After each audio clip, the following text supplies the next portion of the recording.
Welcome back. You are listening to Nate the Hate on YouTube, iTunes, Spotify, and Google Podcast.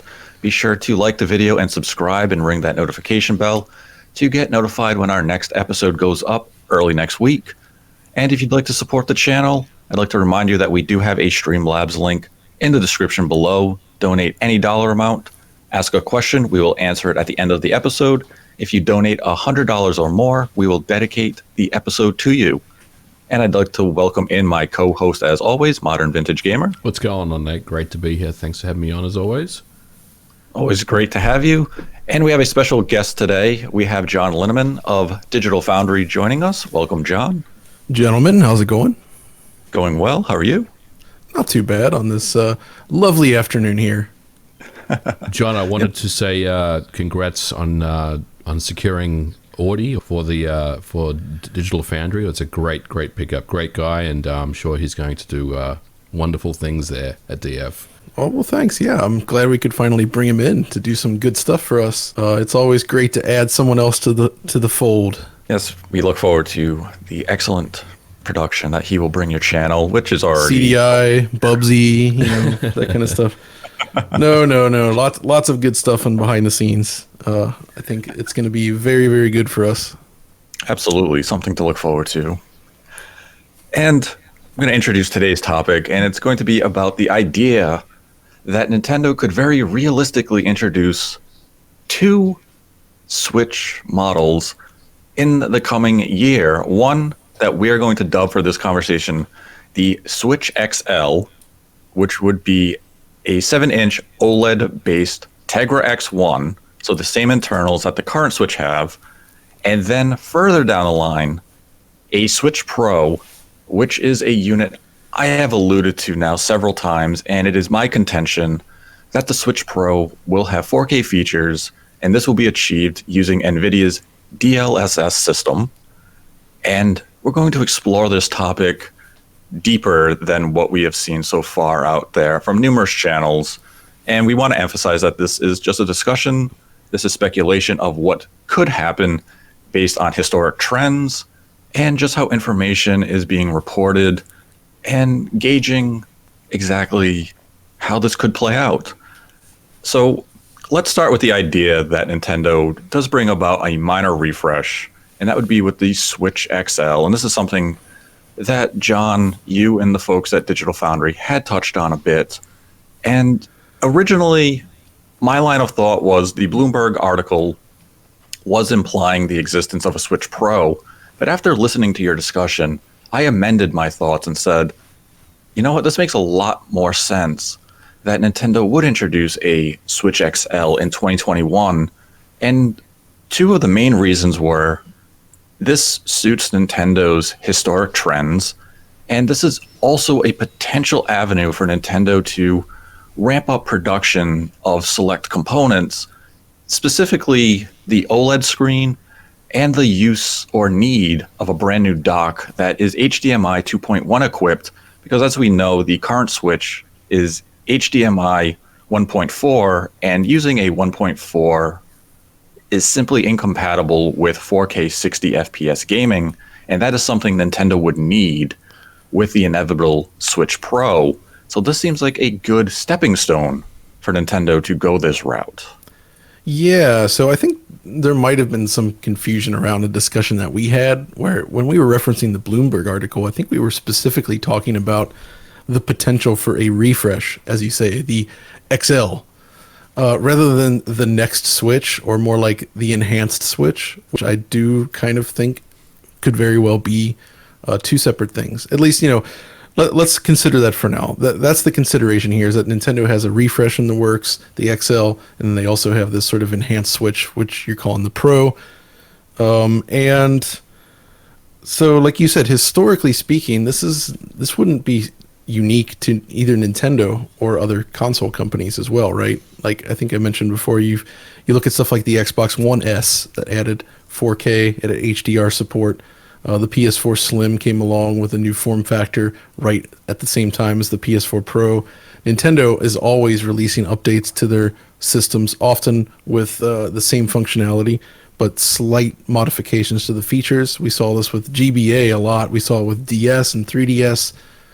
So I can kind of see the idea of them essentially swapping in a new switch replacement. We'll say the XL becomes the new default switch. They phase out some of the old components, such as the original LCD screen. They make the jump to this new OLED panel, and then that panel could also serve as the basis for whatever switch follows it, right? Because now it's in the production chain. It may actually prove cheaper in the long run, and beyond that, OLED screen tends to be somewhat more energy efficient, I think, especially when displaying darker colors. I mean, if you're blasting white all the time, that does have an impact. Unlike LCD, which is always lit. So, this idea of them essentially beefing up parts for a potential refresh or for a potential, I want to say next generation system, but this whole like thing is kind of flipped, I guess. It would be more in line with like the new 3DS maybe, but like the Pro. But I think they wouldn't want to launch it in the same way, where it's just like, oh, here's this thing that plays a few new games. So John, do you think that? I guess I think everything you said, I agree with. The only part that I have questions about is the 4K capabilities when you dock the thing, right? So obviously, it's not going to use DLSS because it's going to be using the same chipset, right? That's just the theory right now, right? Well, how do you think they'll solve for the 4K thing? I guess is my question to you. So my guess on that, if this new we'll say the XL again, if the XL is capable of 4K output, obviously it does require the new dock, as you mentioned, Nate, where the current dock is HDMI 1.4. By switching to a 7-inch tablet style screen versus the 6.2 inch, is it? I think in the original Switch. That increase in size is not only a new feature for consumers, but it could also impact the form factor, which could then in turn make it so that system physically wouldn't fit in the old dock. And I could see that being done as a strategic thing to say, okay, well, you need this new dock to dock the Switch. And then that ties into the fact that it has 4K output. But that 4K output, I think in this case, would actually just be like basic upscaling rather than, any sort of like image processing to output a higher resolution. In that sense, it would be conceivably like Xbox One S. Well, it's interesting because I don't know if you've used the NVIDIA Shield, but it has. I have. It has. It's not on the game side, but it's on the video side. If you kind of watch a video, there's some really cool machine learning upscaling kind of technology in there. It's not DLSS. But I'm wondering if they'll leverage that, We've actually looked at the Tegra stuff and the Shield with the upscaling. It's not great, to be honest. They could theoretically use that, but I would imagine it would be more of a traditional upscale or some kind of other potential add-in. I think there wasn't some mention of like some sort of 4K upscaling chip that they were adding to the mix, or maybe that's just referring to the dock or something. Yeah, the data mine, which is referred to as Aula, said this is the one that actually implied that there was something in the pipeline that had a new display controller, which would lead to the OLED screen, was that they were experimenting with a Realtek 4K chip in the dock, and that would be used to upscale the image. And that's completely feasible. I think an upscaling chip in the dock is something that could be done versus like DLSS. I think we've seen some indications, people suggesting, well, they could just bolt in DLSS, but that's functionally impossible. It's so deeply tied to the SoC as it would be to the actual chip itself that you couldn't just integrate it that way. It's a deep integration, but traditional upscaling can absolutely be done with an external device, external chipset, or something like that. Yeah. So that, maybe just ties into whatever new circuitry they're implementing into the dock to support 4K output, because, that's going to be required to get that 4K video, some sort of dock upgrade. That's the only way. Like there's a lot of people that use the M Classic, that it's that kind of that scale. Yeah, that's right. That sits on your HDMI line. I'm not suggesting they're going to use an M Classic as their solution, but they could. I think the concept is very much the same. They could see. I would actually be. I would be really worried about that kind of implementation. If they were to implement some sort of like system-wide upscaling algorithm, similar to the M Classic, that could look good on select titles. But the Switch is heavy on a lot of indie games, a lot of pixel art games, classic emulations, things like that. None of that stuff works well with that sort of upscaling solution. So it would kind of ruin the image quality on a great number of games. So I think that would be a horrible choice for them, and I don't think that that's what they're going to do.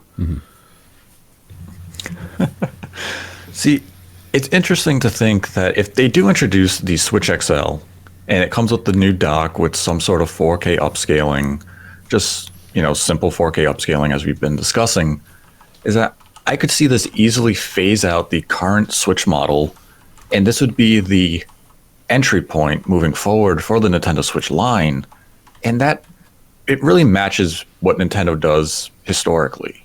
We've seen it with the 3DS.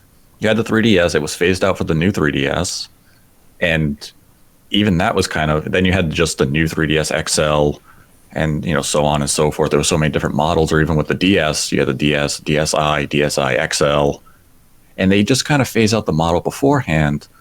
So the current model that we have, the OG or the V2, if it is replaced by this XL, it makes sense that we would then be introduced to the Pro, which would probably be placed as a premium model, which would have the native, well, not native per se, but would have 4K features achieved with DLSS.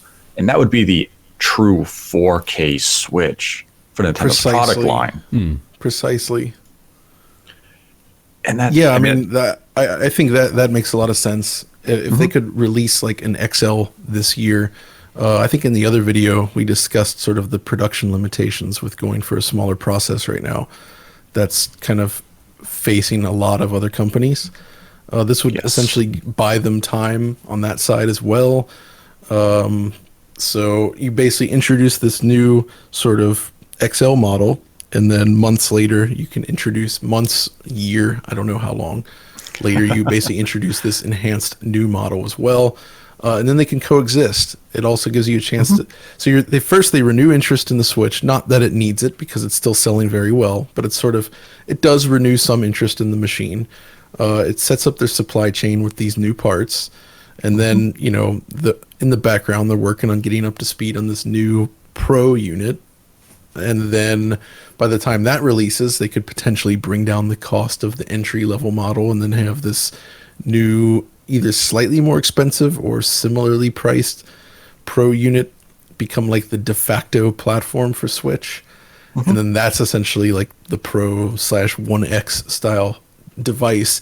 And just like Microsoft and Sony, they will continue to sell sort of the other unit, but they may want to bring them all up to standard, or at least to like have like a similar aesthetic, a similar design approach, something like that. Which is why, the original Xbox One went away. It didn't really fit in with their new line. And it's really the same with the PS4, where once they introduced the Pro and the Slim, that had its own unique sort of design signature. And I could kind of see that happening. Yeah, because what we typically see from console manufacturers are once components become cheaper or they find alternative cheaper parts to replace what they were currently using, is you see them fade away from the older models. And as you've alluded to, if the OLED screen is cheaper than the LCD that they're currently using, they're just going to shift away from that LCD unit completely, replace it with the OLED. And that may sound silly to people, but this is the kind of stuff that does happen in manufacturing, where like an old part can become scarce and more difficult to obtain, which in turn raises the price. It's why you would see Microsoft ship larger hard drives in the original Xbox and then just sort of fence them off so you only have access to the normal amount of space. Or I think when Nintendo switched to the GBA SP, the AGS 101, they advertised new brighter screen on the box, of course, but I gather that was one of those cases where it's just like suddenly became sort of more logical for them to just source a normal backlit LCD at that point in time versus continuing to utilize whatever solution they'd come up with prior. And I could totally see that being the case here. Yeah, and to the consumer, you're looking at it saying, "Oh, this is awesome! I'm getting a better screen. I'm getting all this," and Nintendo's saying, "This is saving us, let's say $10 a screen. We're charging you the same money. Our profit revenue is now going up because our margins increased, and you as the consumer are just sitting there saying, oh, I'm getting a better product now." And Nintendo's return on investment is now higher than it previously. That would be a win-win too, because you actually would be getting a better product. Yes. So it's not just like Nintendo fooling people or anything. Theoretically, if this was true, it's not just like, oh, they're Right. taking us for a ride. An OLED screen is definitely a superior choice. All right, gentlemen, I have a question. We haven't covered the big elephant in the room, and that is performance on the Switch. So let's assume that they come out with the XL. It's got a 7-inch OLED screen. It pops. It looks absolutely gorgeous. But then I put in Hyrule Warriors, and it's running at 15 frames per second. Is this new Switch XL going to have any type of performance boosts? So that's an interesting question, because we faced this to some degree with the 3DS line when they made the jump to the new 3DS, where there were games, not many, but specifically one of those Warriors games that shipped on the console that was kind of optimized for the new system, and you could play it on the regular 3DS, but the experience was extremely poor. And so I feel like there's a precedent there where, I hate to say it, but like the older machine will be supported, but not necessarily always in an optimal way. Mm-hmm. Maybe I don't know. It's a tricky thing though, because I feel like Nintendo typically wouldn't want to do that, but there is a history of it actually happening. Yeah, I mean, it's a tough question because theoretically, depending the type of battery life you're getting out of the Switch XL, because OLED is a little more energy efficient than the LCD, could Nintendo opt to boost some of the internal clocks of the GPU or even the CPU, kind of similar to what we saw Sony do with the PSP, where they boosted the clocks in one specific model so you could play games like God of War, Ghost of Sparta at a higher frame rate. Could Nintendo do that with the Switch XL? I mean, theoretically, yes, because we know the current internals with the Mariko chip, they could clock these substantially higher than what they did, but they prioritize battery life over performance. So they do have a little flexibility if they decided to do that. I mean, theoretically, if it's a slightly larger unit, which we don't know yet, if it were, they could in fact include a slightly larger battery as well, because it would still be the same chip, so they wouldn't have savings there. But between the slight power savings from the OLED screen, potentially a larger battery, I mean, it is feasible, I suppose, that they could actually do that. I'm not sure. It's really hard to say if they would, though. Yeah, Nintendo doesn't have too much of a history of just unlocking things like that in that way. But let's assume they don't do that, right? And all you're getting is a bigger screen, which to some people that's fantastic. But how much of an upgrade is it really then at that point? If it's just an OLED screen that's 7 inches. See, I don't think it would be that significant. It would be nice in terms of visual design, of course, for many games, but that's where it gets tricky with this idea of the two handheld design, because if you release this new product and all the marketing's thrown behind that, but you also have something else in the works that is more powerful, how do you communicate that to customers? That's what I'm not sure. This is reminding me of the 32X and the Saturn all over again, John. I mean, a little bit, I guess. The only difference is that these would play the same games. So that's a good point. They will. So I don't know about that. I mean, and that's why it's like, this is just us kind of theorizing here, right? We're thinking about this. Like, okay, could they do 2 units? Or was it just 1 unit? What I've been thinking about is just this idea of having the second unit, but it is a tough sell in that sense. I mean, they could just refresh the current Switch and add a 7-inch OLED display and be done with it, right? And that's the base model. And that would be akin to the GBASP AGS 101, where it's just like, put a thing on the box, Yeah. new screen, 4K upscaling or something. I don't know. Absolutely, and that would be fine. You know what I'm saying? I think that would work well for them. And then, I mean, like you said, companies refresh hardware all the time, so I could see that as the marketing approach. I just kind of think that a lot of people are expecting a Switch XL to also come with some enhancements as far as performance. So I think you know, Nintendo has to be very careful how they market this. And look, I'm not questioning their marketing abilities, because obviously they've knocked it out of the park with the Switch. But I do wonder if this will have some performance boosts, even if it's just exclusively in dock mode, for example. See, I wouldn't expect a minor refresh to have any performance enhancements. I really think it would just be positioned as it has a better screen, it's a bigger screen, and they would leave it at that, because it's simple. It's a direct marketing approach.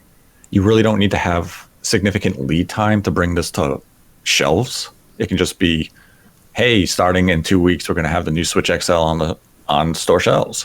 Bigger screen, OLED based. Enjoy. And then you gradually see the current Switch just kind of fade away, because as we've seen, there is a rumor going around. This is unverified information that NVIDIA is potentially shutting down production of the TX1, and that's the chip that the current Switch uses, and that we have theorized would be also used in this Switch XL model.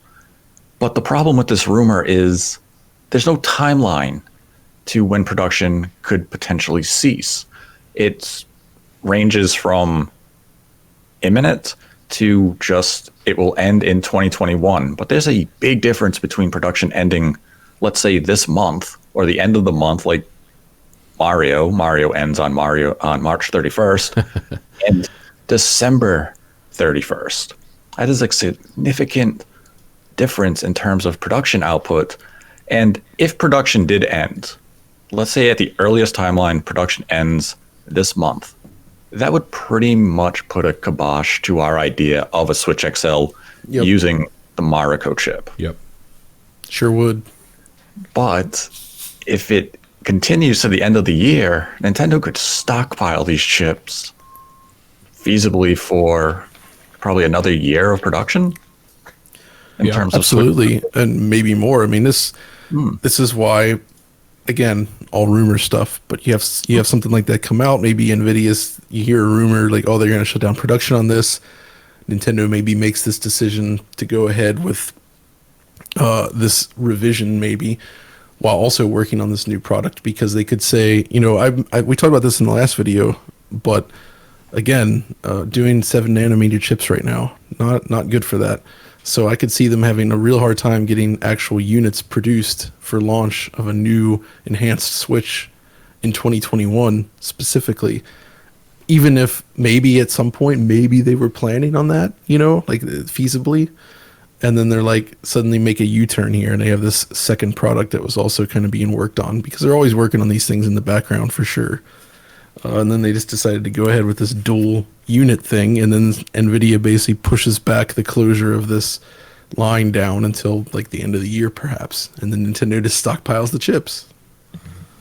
Yeah, I mean, it definitely seems realistic. I mean, as we're talking about this, the idea of a Switch XL or just the current Switch replaced with an OLED screen, it seems as though it does have foundation just in the way we're discussing it. It makes too much sense for a company like Nintendo to have at least explored this possibility.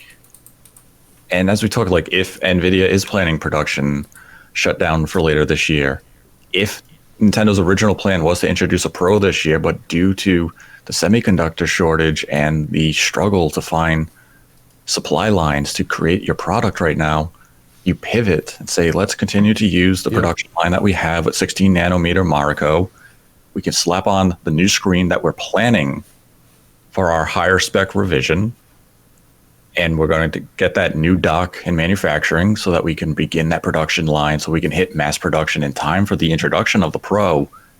It feels like pieces of this puzzle are kind of falling into place, at least potentially. Because as we said, this is speculation. This is just a discussion of what may happen. Yeah, exactly. It's pure speculation, but it's also kind of, it presents a plan that seems realistic, I guess you could say. Whether it's the actual plan, we don't know yet, but Correct. it is a plan that I could see a company like Nintendo actually putting into action. Now, we could shift over to the idea of the Switch revision, or the bigger deal, the Switch Pro, that I continue to use the moniker of, even though people, if you want to call it the Super Switch, the new Nintendo Switch, you can brand it, what have you. The Switch Professional Switch suits U. me fine. Oh no, the Switch U. So I will not allow Switch U on this show. Come on, one more time. No. Switch U. Switch with 2 eyes. Switch. Sweet. I don't know which one's worse. We're They're showing both- off the latest Switch here for you. So my contention is that this is a unit that 4K features achieved with DLSS. I originally was anticipating that it would launch in 2021, but I am now a believer it will launch in 2022. But I expect an announcement in the coming fiscal year for Nintendo. And one key detail that I'm waiting on, and I think everyone should be waiting on, even for the XL or the possibility of the TX1 shutdown, is Nintendo's guidance that will come out, I believe, the first week of May, when they detail their fiscal year and how many units they're preparing to ship. If we see them come with some very low number or a very, very high number, we have a better way to accurately gauge their intentions for the coming year in terms of hardware sales and production. But the Switch Pro, it feels like it is an inevitability. This is the natural order of things. And Yeah, it's interesting. I guess at this point, when you say Switch Pro, that evokes a specific type of device, which is an enhancement based on a current platform, which is something Nintendo's obviously no stranger to in the handheld market. But that was embraced in the console space only really with Xbox One X and PS4 Pro. And, you know, I guess it's kind of like, you kind of get into this debate over what that even means in this case, because they're still limited by, you know, thermals and power draw and all that in the handheld space. So there's really only so far they could push this, I suppose. So it could either be considered a mid-gen refresh, or it could just be considered this is the next Switch that's also backwards compatible with the new stuff or with the old stuff. But either way, I think this is obviously where they have to go, because the Switch is starting to show its age, I think, with a lot of games. And while we're still very much in that cross-generational period, I do think it is becoming increasingly challenging for developers to bring their games over to the Switch. As is, like, you know, I briefly looked at Apex on the Switch. It comes to us from a very experienced developer, but it's not, it doesn't run very well. It has some issues, and this is something that's becoming increasingly common. You mentioned MVG earlier, the Hyrule Warriors game, or whatever the new one is called, the Age of Calamity, I guess. Yep. It's atrocious. It runs terribly, and we've seen other games like this. It's becoming more and more common now. So it's clear that developers are starting to bump up against this. And as next generation consoles become the norm eventually, you know, creators are going to want something a little bit more powerful. Like, nobody's expecting this to match a PS5. That's not possible given the form factor. But they're going to want something that makes it a little bit easier to transition down to, which also then gets into this whole issue of, if it's a mid-gen refresh like a Switch Pro, to me it seems like it would be challenging to continue to support the original Switch, or the XL as we've been calling it, right? Like, that just seems like this is like opening a can of worms here. Or do they go down the route that they tried with the new 3DS, where they had specific certain games could be run only on the new 3DS, and they had a unique packaging design specifically denoting that? Could that be something we'd see again? Like, Yeah, I don't know. like it's definitely a challenge for them because for the Switch Pro to utilize something like DLSS, it will need an SoC change. It cannot be TX1 based. Yeah, it So would have to be a new generation of NVIDIA chip. yes, Probably something derived from their current chipset. which would be Either the most recent or the prior one. Yeah. yes, it would need because it needs tensor cores, so it would have to be either I believe it's Ampere based. I think that was Okay, the first yeah. thing introduced. See, that would make sense then. So yeah, an Ampere-based new chip would make a lot of sense in this case, and that's probably what we'd see. And I mean, that's the thing. That's kind of been the point of controversy or debate is that when you think of traditional console generations, when you see such a leap in architecture, you would say, well, this is a successor. This can't be a mid-gen refresh. Exactly. But I guess the debate would come down to how is Nintendo going to market this? If Nintendo brings it to market and they just say, this is new Nintendo Switch, like, okay, your marketing has opted to come out and say, this is an improved Switch. We're not calling it Switch 2. You're saying games like Breath of the Wild 2, Splatoon 3, which are coming out in 2022, are going to be on the current Switch and this new Nintendo Switch or Switch Pro. And maybe you commit even further with first-party games being on both platforms. Does that create a foggy effect of what exactly is this, this platform? Or is it going to come down to I've heard that there will be some third-party games exclusive to this new Switch. Now, it could be few and far between. It could be like a new 3DS situation. I guess that really comes down to Nintendo's marketing and really how they want to position this unit. I've also speculated that Nintendo may do the mobile type approach of we're going to have software supported on both these platforms, old and new. And then as time advances, we're just going to simply fade out the old platform. And then in another 3 to 4 years, we introduce another higher spec platform that we call Switch Super Pro.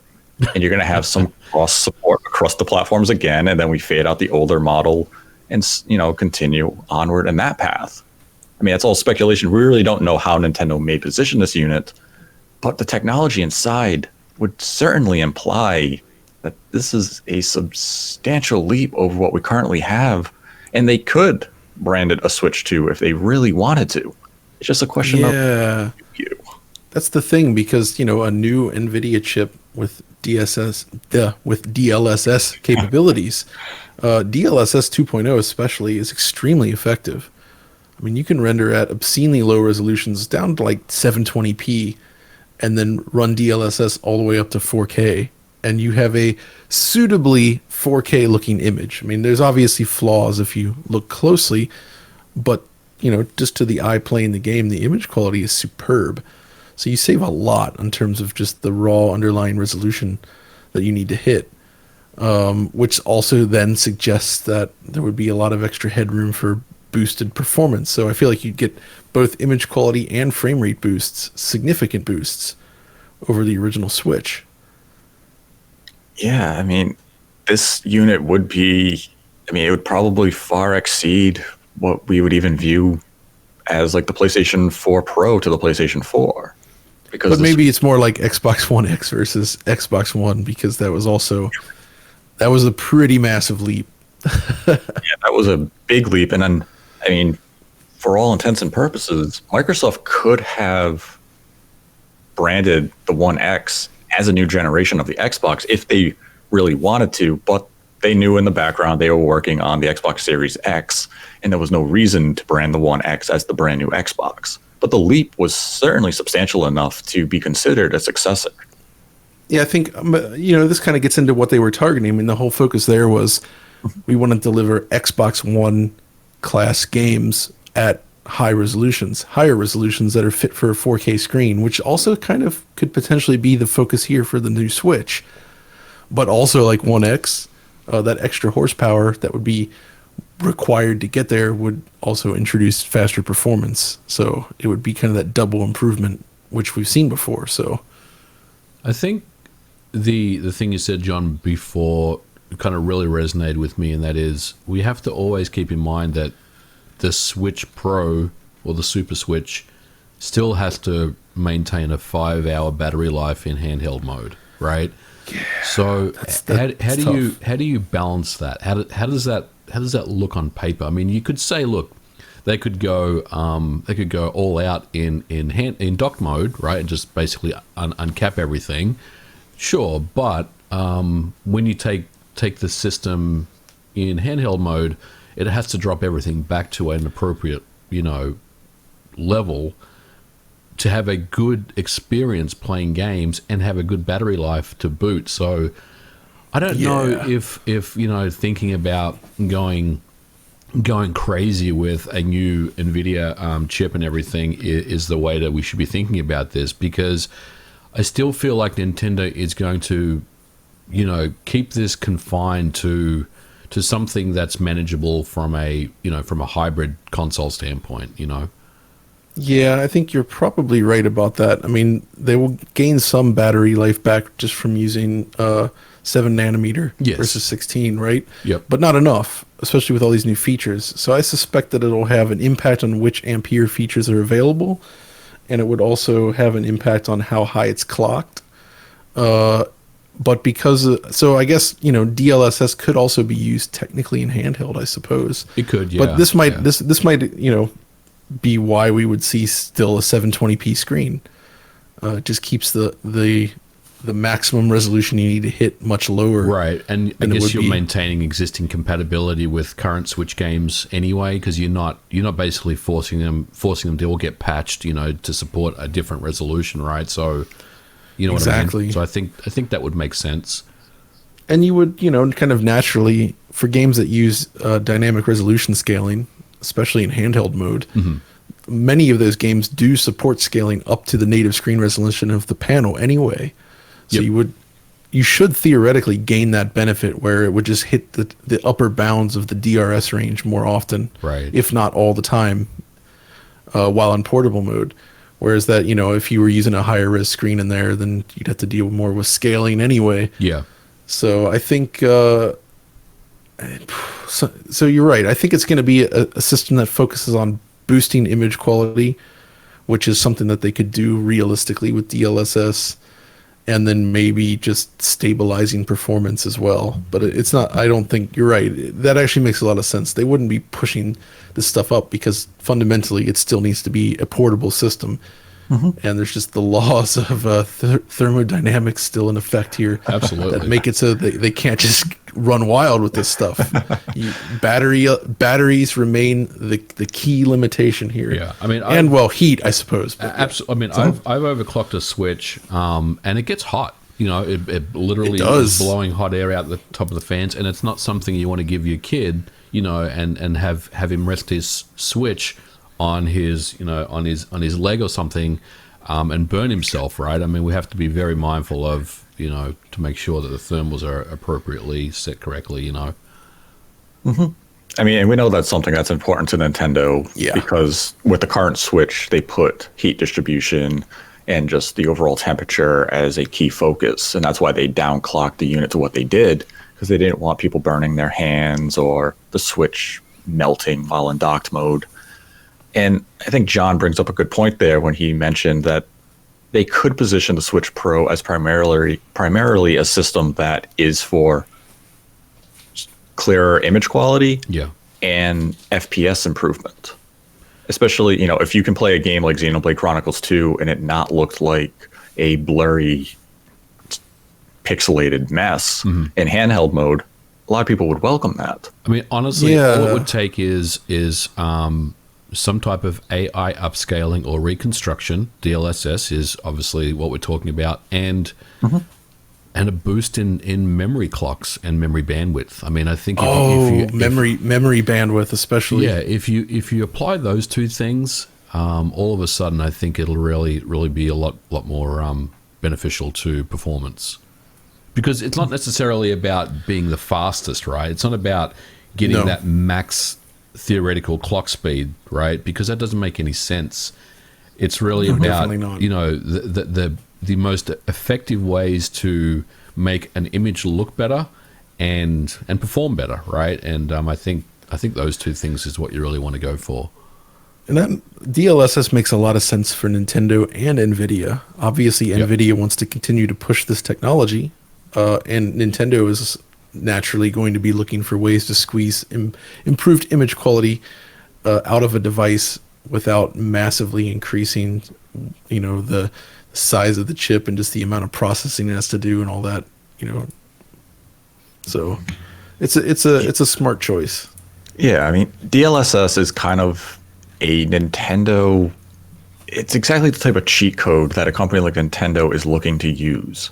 This way, you're not competing one-to-one with PlayStation or the Series X, but you're going to be able to deliver image quality that it's not going to rival it one-to-one, but you're going to get close enough that with select games, to the average consumer, they're not going to really be able to tell the difference between the two. Well, the thing is, though, is DLSS is so good at this point that we've seen plenty of cases where running, say, like 1080p internal resolution DLSS up to 4K actually produces a better image than just native 4K. Yep. Yeah, that's kind of where we're at now. It's that good. So, and it's interesting you say that. I know we're I'm moving aside a little bit, but the Xbox Series X and the PS5, right? They don't have obviously they don't have that built into their hardware, and I've always, up to this point, have kind of felt like there's no need for a mid-season refresh of those consoles. But now with DLSS and the ability to basically, like you said, reconstruct an image at 4K and make it look as good and sometimes better, I am wondering if AMD and Microsoft and Sony will start thinking about a refresh of the hardware that has that built into it. Yeah, because I think the machine learning capabilities of these new machines, it's still questionable at this point. There has been some mention of ML, especially on the Xbox side, but I don't think that they could just implement something like DLSS in there. Certainly not. No, definitely not. And AMD itself doesn't have anything comparable. I mean, they're working on their own image boost technologies currently, but we haven't seen anything like DLSS from them at this point. Right. And I think in that regard, Nintendo, like you said, Nate, is holding they're holding the cheat code, right, to get really good image quality because they've got Nintendo in their pocket. So I think that's really beneficial to them. I mean, and it's just wild to consider that, and I don't envy the position that you will be in at Digital Foundry, but if this platform does release, let's say early next year, and there is a cross-gen game, let's just use Resident Evil 8 as the example, and it comes to the Switch Pro, and it has the DLSS functionality, and somehow it produces cleaner image quality than the PlayStation 5 or Series X version. I can't even imagine the discourse that would occur. I think that would be really interesting. Yeah, I like that topic, and it would really support the need for that type of machine learning image enhancement. That would be disruptive in a good way. It would be. Yeah. Yes. But you just know that's going to be the embers of a fanboy war of like, how's the Switch Pro outperforming these platforms? But like, it is and it isn't. It did because they have the cheat code active. But that's where, if DLSS is enabled in portable mode, you could render a game 540p, maybe even 480p. We've seen quite a few of those on the Switch. I mean, I'd actually be curious to see if you could go as low as like 360p, You think you could go to 360p and clean it up to 720? I want to see Xenoblade Chronicles Definitive Edition. No, actually, DLSS starts to get, machine learning does, I feel like it still needs like a certain level of source information to perform its best. And I kind of wonder if you get down to resolutions that low, if it starts to become troublesome to work out, and you end up with a lot of like weird stuff in the image. I don't know if DLSS could save ARC on the Switch. No, but again, though, like I said, the main thing here though is that so many Switch games use dynamic resolution scaling, And Yes. old Switch games probably won't receive DLSS support since that's something that needs to be implemented at the engine level. So instead, you just get higher dynamic resolutions, and games would just kind of naturally, theoretically, they should just look better without any updates and run better. Like if you loaded up Age of Calamity, for instance, that should automatically run much better on a system like this.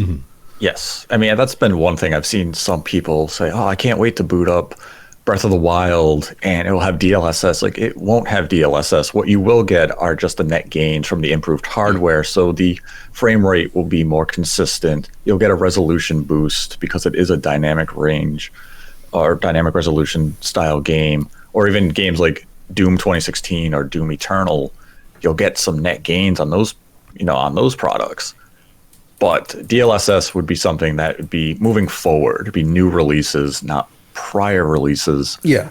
And I mean, still, it would be very exciting to see a high-profile cross-platform game like a Resident Evil 8 come to the Switch Pro with DLSS just to see how it stacks up to those native versions on PlayStation 5 or Xbox Series X.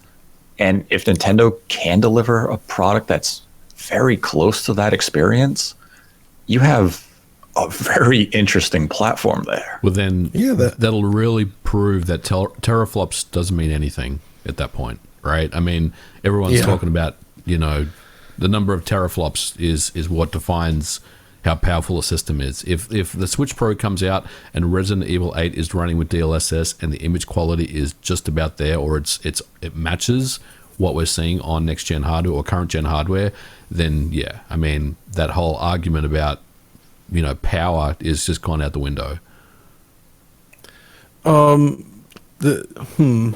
This hold on a sec. Lost my train of thought because somebody just pinged me. Oh no, okay, sorry, I know. It's this whole like power. So you say like teraflops no longer matter. I kind of agree as well. I mean, that's pretty clear at this point. But this is something interesting about the discussion of what matters, and this is difficult for the gaming community, I think, to understand that what matters is not something that's always consistent. It changes depending on many factors. So there was a point where you could argue that, yeah, that is a really important metric. Now it's less important. It's the same with resolution.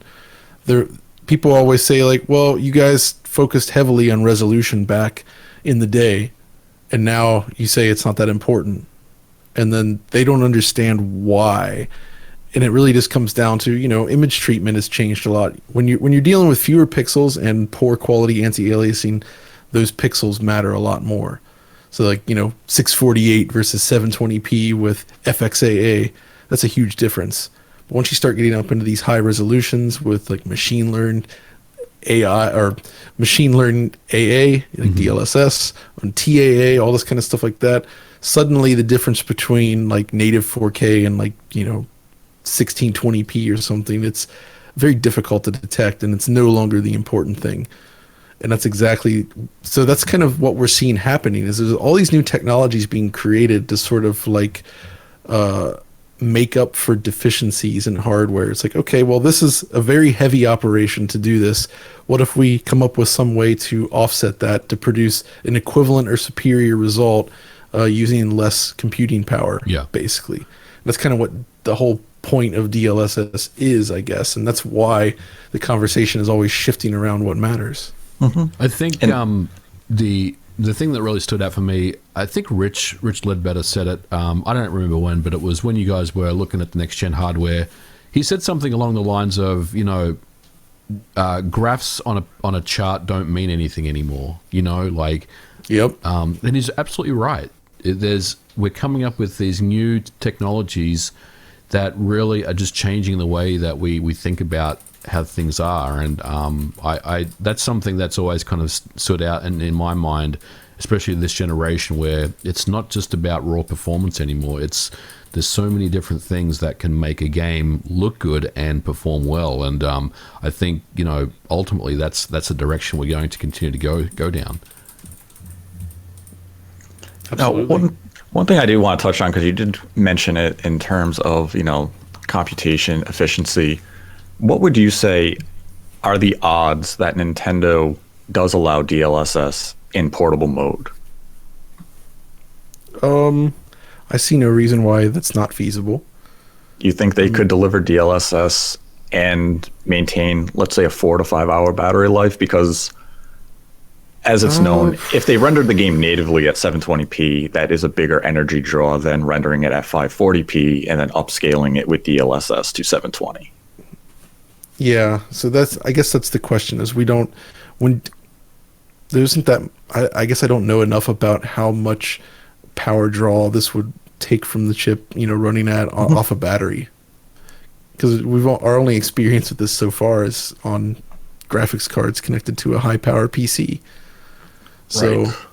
I guess theoretically you could kind of measure, if you could just measure the power draw from the graphics card rendering, like, say, native 4K versus 1080p with DLSS. I haven't actually done this. I'm sure somebody has done this, but it might sort of reveal the difference there. But when you're dealing with the resolutions like 720p, which is actually pretty low as is,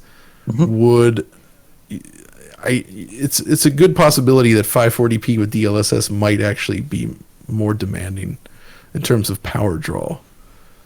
But Okay. there's technically no reason why it couldn't work. But I guess it's just that power draw balance to keep in mind.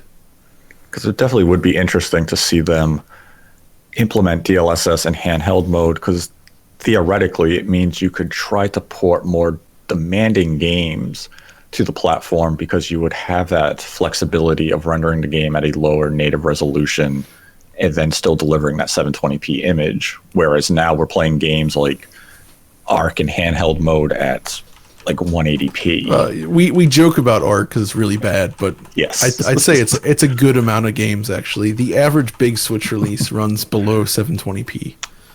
Yes, Is and what we found in portable mode. yeah, and Digital Foundry just put out a video earlier this week with Crash Bandicoot 4, and I believe it's 540p in handheld mode. It seems to be somewhat dynamic, I guess, as usual, Okay. but it's mostly around that level, yeah. And then docked, it's more around 720p, sometimes above, sometimes below. That's kind of the weird thing, especially with like Unreal Engine 4 scaling, is like the resolution can change Yes. a lot. So you kind of just have to settle on, this is the average resolution that you're getting to establish the average picture quality. Yes. But in such cases, like with the Switch Pro, these type of games would utilize that feature. They would be rendered at, or they'd be upscaled to 720p in handheld mode.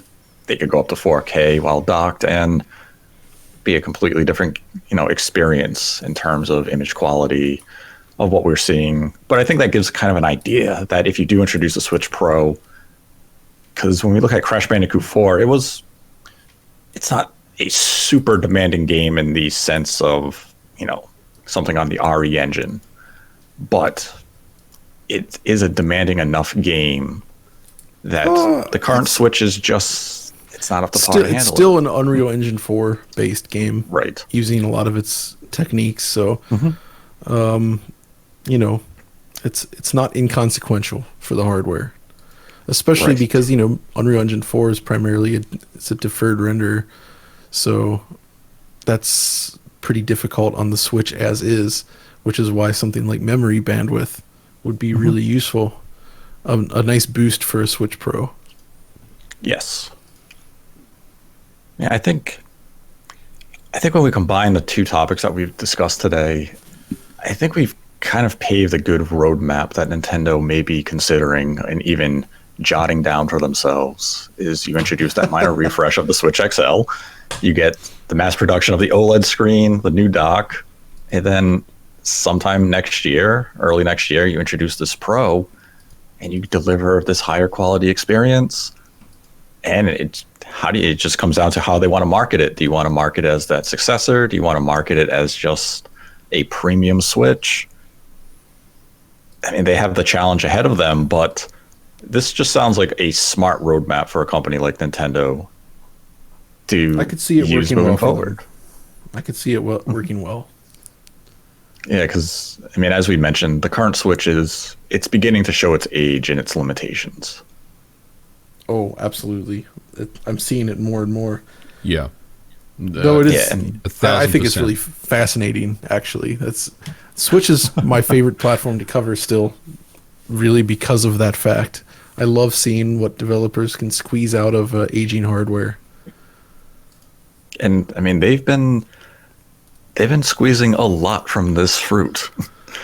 Yeah, I'd say on They can- average, the efforts we see from developers are pretty impressive. I would say. Yeah, I mean, we just saw EA get the Frostbite engine running on the platform with the upcoming release of Plants vs. Zombies. We just see Respawn put Apex Legends on the platform. But like when I view something like Frostbite engine being added to the Switch this late, to me that indicates to me that maybe EA is aware of the Switch Pro for next year and they want to get the engine up and running at least on the current Switch, so that they could say, okay, we've worked on it. We know what we can get with this platform. Hopefully it's an easy transition to the new Switch. Like, this was their way of familiarizing themselves with the engine on Nintendo hardware. Because if they really cared about the Switch platform this much, they would have got that engine up here a few years ago to start getting some of these ports ready.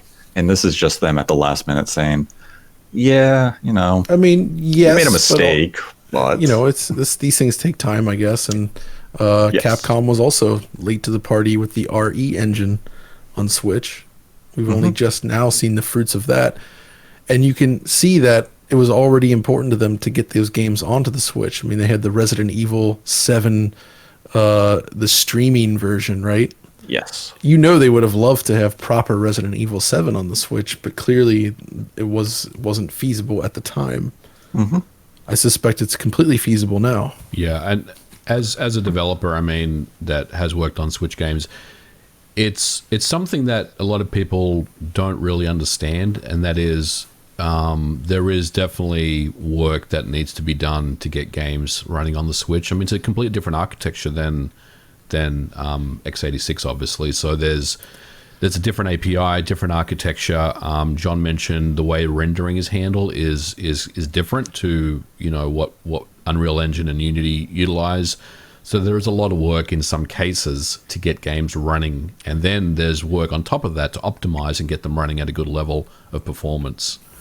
And that's already after you've brought over everything, for like Frostbite Yep. or RE Engine, they had to do all the work to actually get that working on the Switch in the first place. Yeah, I couldn't I'd imagine. I couldn't imagine It's a lot of work. working on that team doing that stuff. It's hard stuff, man. Absolutely. I believe the RE engine on Switch is actually it's a modified version of the RE engine.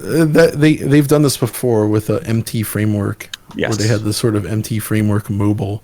And that makes perfect sense. Obviously, I mean, I don't think that's that different from like Unreal Engine 4, where Unreal Engine 4 you kind of have different profiles you can target, as it's designed to support everything from a cheap mobile phone, like a low-cost Android phone, up to like a high-end PC and everything in between. So it's very flexible, but obviously these internal tools, they're probably not going to have the same level of engineering budget and manpower poured into getting it like that. So, that's Epic's whole business, or Unity as well. So Very good point. But I mean, I'm excited to see what Nintendo does over the course of the next, we'll say, 12 months. I mean, the possibility of 2 revisions Yeah. or 2 new models coming out. this is all fun to speculate. I hope people realize it's just kind of, we don't know any of this for certain. We're not, we don't have too much secret knowledge here about what they're doing, but it is fun to talk about. Absolutely. I definitely had fun with this topic. And I think everything we said sounds very reasonable and realistic and grounded. If it doesn't go out this way, I think I'd be a little surprised to see Nintendo try something new. I would but be completely surprised if they showed up this year with an enhanced Switch. yes, I'm That definitely would be not shocking to me. I I'm just not don't see expecting- how that's feasible. I mean, not with the semiconductor shortage and everything going on. I can't see a Switch Pro launching in 2021. nope. Nope, definitely not. We are in a consensus on that. Give me that Excel though. You just want to check out that OLED screen. I do. Though interestingly, somebody on Twitter actually raised a point about the OLED screen that I actually hadn't thought about. Is what if they used a pentile matrix layout for the subpixels? That'd be interesting. That would be bad. Yeah. Because that does not look good. Even on a smaller phone, the pentile matrix layout is pretty ugly, I think. It's pretty artifacty, but it's cheaper. The Vita didn't use that. Nintendo always finds a way to Nintendo things. But if you take the same 720p resolution, you increase the size, and then you add in a pentile matrix, and it's just like, it wouldn't look great. I would hope they don't do that. Nintendo doesn't do that. We want a good OLED. Don't do that, please. We want good OLED clarity. We don't want exactly. Nintendo, don't Nintendo this up. Exactly. Now we can shift into some of the Streamlab questions for this week. And the first question is tailor-made for the two of you. Uh-oh. Jackie donated $1 and asks, question for MVG, was the Neo Geo AES ever released in the UK? I've heard it released in Europe. However, I cannot find any that aren't the Japanese version. That's a really good question. I want to say no. And John, you may let me know if you have any more info. I believe it was Japan and North America only, but I could be wrong. Yeah, that's I don't remember any PAL region. I'm Neo pretty Geo. sure that it was released in Europe. Okay. I feel like it was, but you're right. It's difficult. It was absolutely.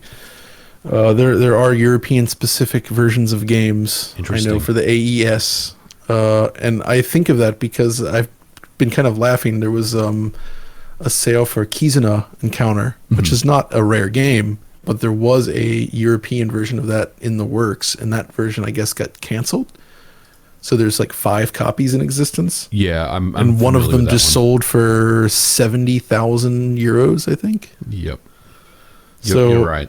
The existence of that suggests that there are other European market versions of AES games. But the thing is, though, I'd imagine that back then, like we saw this with some other systems, that none of those games probably receive PAL optimizations. Right. And, the MVS versions of the games that would have appeared in arcades probably would have just been 60 hertz anyway. Yeah, that's the part I'm struggling with. That's kind of messing with me is 50 hertz Neo Geo games. You know what I mean? But I guess it was think that I don't know, because again, like in arcades, at least from what I can tell, having visited multiple arcades with machines from back in the day here in Europe, they're all 60 hertz monitors in those things. It's just at home where 50 hertz was more common, or like the standard, even if TVs could support 60 hertz. But there's a good number of games released for consoles back then that were not optimized at all for 50 hertz. Yeah. Like they just release them, they run slow, the music is slow, everything is slow, and the image is squished and bordered. So I would feel pretty bad though spending that money on an AES game and have it run that way. So it's kind of a weird situation, unless they put out the system and it's like, hey, you need a 60 hertz screen because this is Neo Geo. You go big or go home. That's true.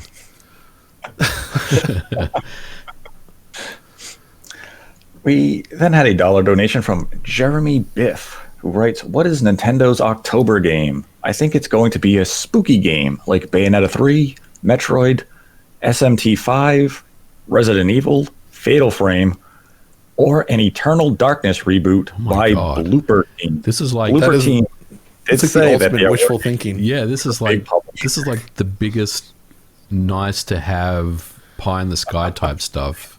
I mean, I'd love all of that, but I don't think we're going to get any of it, unfortunately. No, I don't think so either. I think we could see it. We will see a Metroid game this year. I don't know if it'll be the October game. What do you think the October game is? I mean, honestly, out of the games announced to this point, I would say the October game is Pokemon. Yes, that's what I would say too. I'm going with Devil's Third Remastered. Oh, dear God. No, just kidding. Yeah, let's see how they could make the game worse. No, it would actually. I'm sure it would be better on Switch. I mean, the multiplayer was fun. I don't actually hate the gameplay in that game. I think there's some interesting ideas in there, but it was really let down by the Unreal Engine 3 performance on Wii U. It was lousy, just absolute terrible. It's kind of the same thing with Sonic Boom and the Cry engine, which again, not a great game, but it's pretty much destroyed by the performance. Yeah, Devil's Third is a really interesting project when you look back at it and its whole development cycle. I hope one day someone's able to do like a deep dive retrospect on everything that happened with that game. Pour one out for Itagaki. Yeah. How it ended up being, like how Nintendo went there and picked that up as an exclusive to the Wii U. It sounds like a DF retro with John and Audie to me. It could be. I would be into that. Make it happen. We then had a $1 donation from Wire Done, who writes, could the OLED Switch revision just be a Switch Lite, but the Switch Pro could be a full-on replacement for the standard Switch? Well, I think you would have your question would have been answered if you listened to this episode. That is true. Yeah. Then had a $3 donation. Whoop. Well, actually, you know what? I got to comment real quick. I don't actually think it would be a Switch Lite replacement because the whole point of the Lite is that it has a smaller screen. That's true. This is going in the opposite direction. Yeah, this is going bigger. So it'd have to be the Switch Heavy in that case.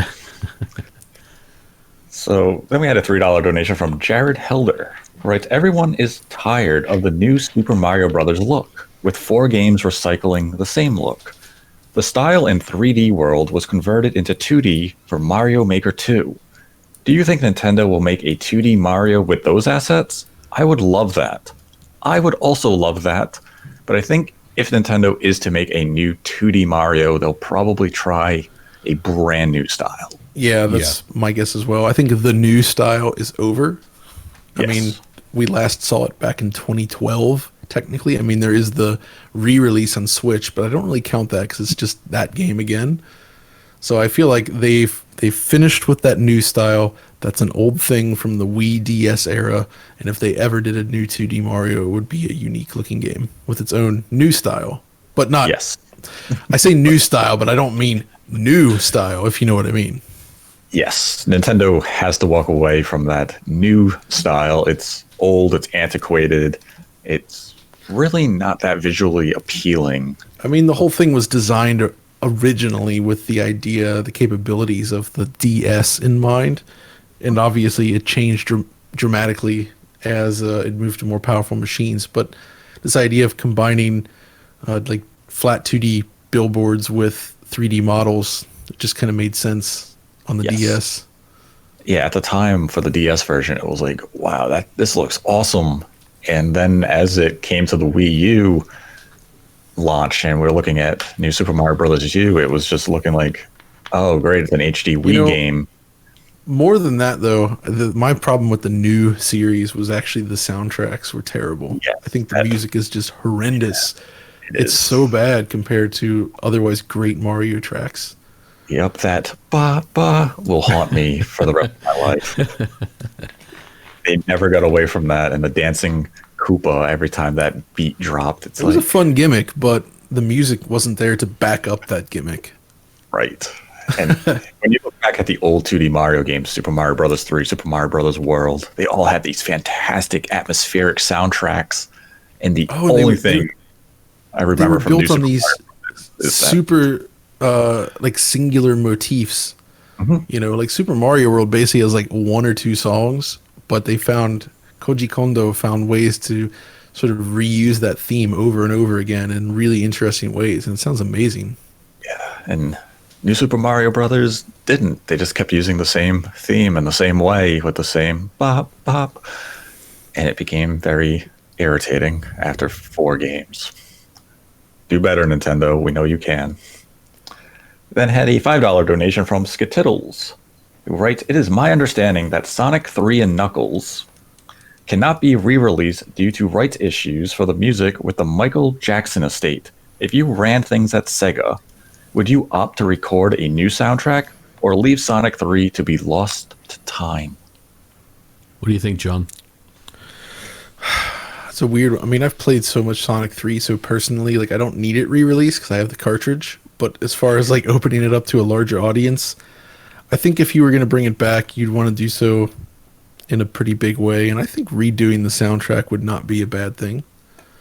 There's some amazing composers out there that could do it justice. Yeah, I think it could almost be, they could almost position it as like, they wouldn't do this, but I would position it as sort of an imaginary Sega CD version of Sonic 3 and Knuckles. You know what I mean? It's like, well, what if we got an enhanced Sega CD version? It wouldn't be the first time that a Sonic game received a different soundtrack. It's just they shouldn't use. So I don't know. Have you guys ever played the Windows 95 version of Sonic 3 and Knuckles? No. They took out all of the Michael Jackson adjacent tracks and replaced them with new tracks, and they are all horrendous. Oh, I have to try this now. Really bad. Like they are so bad. You've got me interested. And you get, they're all MIDI music too, right? Yeah. First of all, MIDI I think doesn't really fit Sonic in general. Like even with a nice MIDI module, it does sound kind of weird, I guess. I mean, you could do it if you use like some of those fancy samples from like the SC88 Pro that Japanese composers often played with, but you know, most people back then, they had at most like a wavetable sound card, but most people were still using like an OPL2 or OPL3 FM synth card. And playing Sonic with an FM synth soundtrack that doesn't have any of the percussion, because obviously the Mega Drive Genesis is an FM chip, but they use those extra channels to do like digital percussion. You know, they're actually using like samples for that. You couldn't do that on the PC. So it just sounds awful. Yeah, it's bad. I mean, I think we could look for an update to Sonic 3. I think that'd be really cool. But yeah, and you're right, John. I think, you know, finding a composer that can respectfully, you know, make a new soundtrack would be kind of cool. I'd be into it for sure. Get T. Lopes back, man. Yeah, from Sonic Mania, his stuff. Let's do it. Yes, it's so good.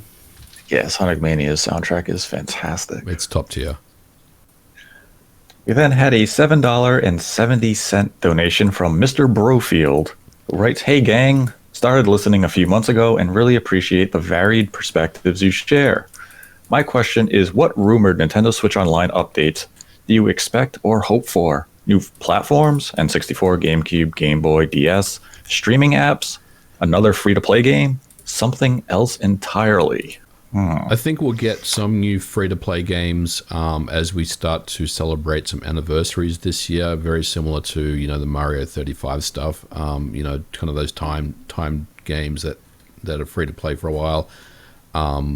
Will we get N64 on the eShop? No, I don't think that's going to happen. May not even happen at all this generation.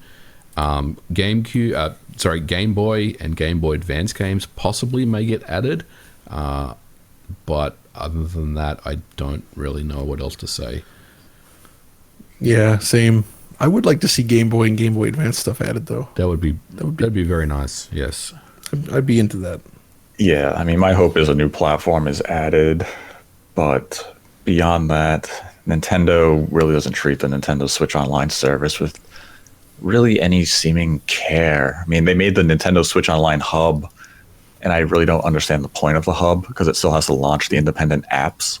So it was just, I guess, an extra step to get to the games. So if there is any update, I hope they kind of unify the hub into just exactly what it's supposed to be, a hub. Get rid of the two independent apps, host it from that one hub center, and launch the games directly from that. But with Nintendo and Online, my hopes and expectations are always just bare minimum, and they're usually good at delivering that.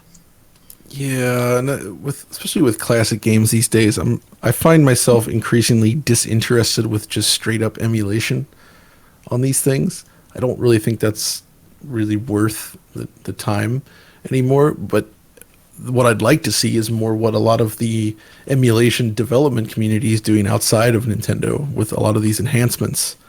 where you go back to old games and make improvements, whether it's removing slowdown, adding visual features, increasing the aspect ratio from like 16 by 9, 21 by 9, Super NES games, stuff like that.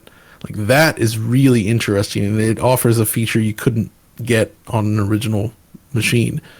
But I don't think Nintendo has ever demonstrated interest in doing that outside of, I suppose, the 3D Classics line, which were awesome, by the way. I love those.